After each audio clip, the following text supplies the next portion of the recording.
Ang ganda-ganda ni Rufa dito. Ano mga kamartes, bagay na bagay sa kanya ang kanyang damit na yan. At eto nga ang latest chika ko kay Ilmas Bektash at kay Rufa Gutierrez sa kanilang conversation sa comment section. Kasi nga po, ngayon lang sinagot ni Rufa ang comment ni Ilmas na ito sa kanyang photo na shinare. Na you look good, yan. So, after a while, bago nag-reply dyan si Rufa.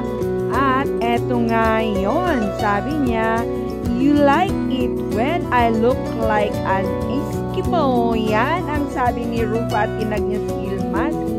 At sinagot naman niya ni Ilmas, it is the woman herself who makes the clothes beautiful. OMG. If the woman is the beautiful, no matter what she wears, that clothes will be beautiful. OMG! Very good friends na nga sila. Ano kaya nangyayari kay Ilmas? At eto pa, lagi siyang nagsishare ng mga wedding photos niya. The only thing in the world that cannot be imitated is courage. Ayan pa.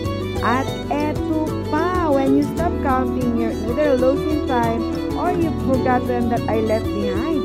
Both are beautiful by Ilmas Bektash. Ayan.